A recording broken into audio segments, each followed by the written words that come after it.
some.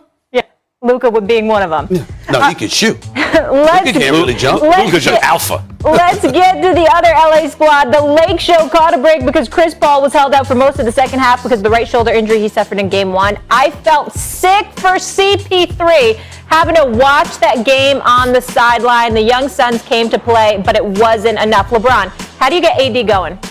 You said you were looking forward to seeing AD in Game 2, and obviously he had a much more aggressive game.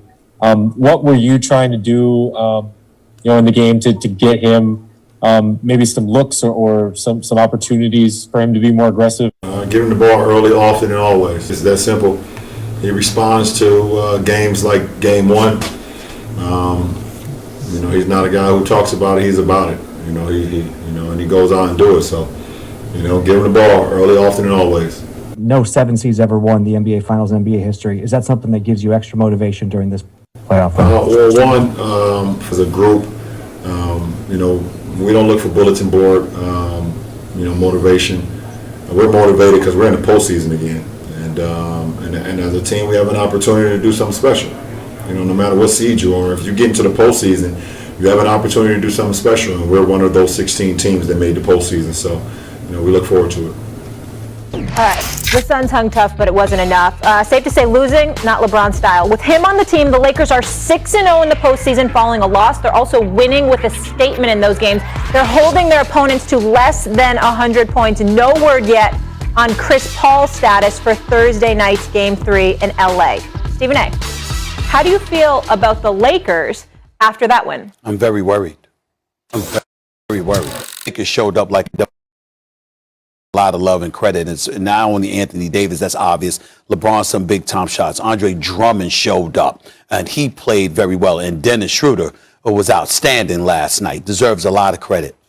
But I got to tell you something about this Phoenix Suns team. The more I watch them, the more impressed I become by them. Mm-hmm. I'm going to throw out a name last night, Max, that nobody would think I would mention. That kid, Cameron Payne, filling in for CP3 because CP3's health was compromised and Monty Williams made the choice to sit him down because that wasn't CP's choice. He was trying to labor through it. Monty Williams like, nah, you clearly hobbled. That showed you can't dribble the ball right, can't pass the ball right because that shoulder is really, really hurting him right now. And God bless him. I'm so sad for him because every time this guy can make that kind of a difference, the postseason time, somehow he always gets hurt. And I just feel so bad for him. Yeah. But I got to tell you something. Snake bit.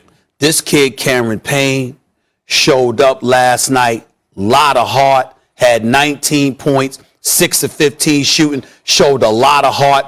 Of course, you look at a guy like Devin Booker, and he's going to be what he's going to be because that's who he is. He dropped 31.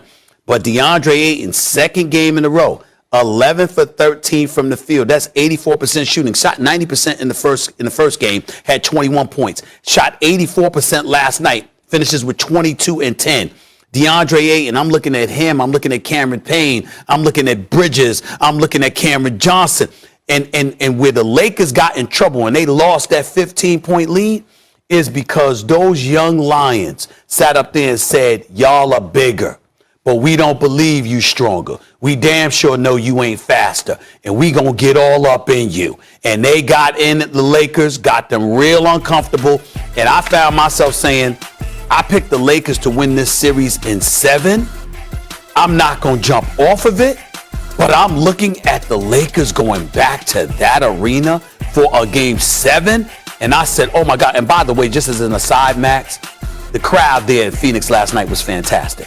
And then I'm looking at the Clippers have fake whatever the props or whatever it is in the stands at the Staples Center. I'm like, what the hell is that? Okay, because remember, I was at the Staples Center last week for the playing game against the Warriors. That wasn't what was there for the Lakers game. Why the hell was it there for the Clippers game? That gives me back to Snoop. Clippers. By the way, if the Clippers ever do wind up playing the Lakers, it'll be packed with Lakers fans, whether it's a Clippers game or not. Let me tell you something. That's a home court advantage. Yeah. Going into Phoenix, that crowd last night was sensational. They had me feeling hyped about basketball being back. You ain't got to worry about a Game 7. It ain't going to get to a Game 7. You don't have to worry about a Game 7. I thought originally it would. I don't anymore. It would with Chris CP3 without question. Look, you said that dude is snake bit, but I want to give you 3 reasons the Lakers got this. I'm confident. Number 1, Are we forgetting that toward the end of the regular season, no LeBron, Suns on a roll, AD gave him 42, and I think it was 15 in a win? Are people just forgetting that? Lakers beat them when they were squad up, and the Lakers weren't. That's one. Number two, the Lakers just split on the road. You're good, man. You just took home court. You're good. When you go into someone else, the number 2 seed or the 7 seed, you go to their house and you get a split on the road to start the series, you're good. And 3, you brought it up with CP3. I feel terrible for him. He's compromised. He's snake bit. I bring up Stephen A. We still butt heads about this one. I think if CP3 would have been available against Golden State when he was in Houston with Harden, they could have won that. I think they would have won that. But here he is again. He's clearly not going to be his normal self throughout the rest of this series. The coach is keeping him out of a game. He'll come back. He'll play. Are you expecting the best version of CP3? And let me tell you why that's a huge thing. Without CP3, you said Devin Booker. Book's going to do his thing. Not the difference with, like, Book can play on ball or off ball, just like CP3. They're great combo guard backcourt. But as you always call CP3, the quintessential point guard, that's right. Booker, even though he can do those things, is the quintessential mini Mamba. He's that off guard who will kill you. Once he is more responsible for the offense, and he can't just do his Mamba thing, that makes him, he's still going to be great, but that's not the ideal role for Booker, even with Payne. That's not the ideal role for Booker. For all those reasons. What's that? That wasn't it, though. They were doubling Booker.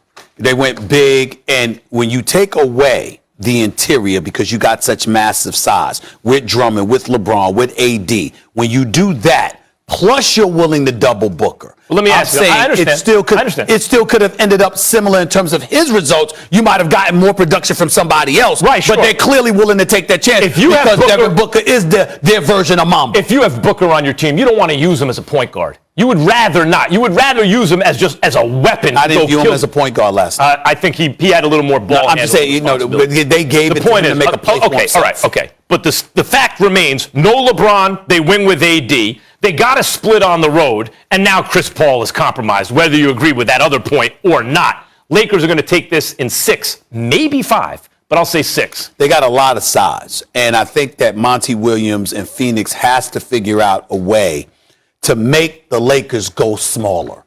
See, it's one thing for you to go big. It's another thing entirely for you to stay big. You look at Anthony Davis, he played 39 minutes, 58 seconds. You look at Andre Drummond, he gave you 24 minutes, 22 seconds, okay? LeBron obviously gave you 38 minutes as well. If you are able to keep size on the front line and you don't take advantage of it with your speed being smaller, it's going to compromise you. And I think that that's what the Lakers have to figure out. The Suns have to figure out. I think Monty Williams will be able to figure that out, at least to get one more victory in this series, possibly 2. But I'm going to stick with my Lakers prediction of going 7 games. Winning. Still just so unfortunate they didn't have Chris Paul. Yeah. Chris Paul, and AD, he bounced back like we expected. 13 points game 1, 34, 10, and 7 last night. We'll keep it rolling. More playoffs to get to. Up 2 games to 9.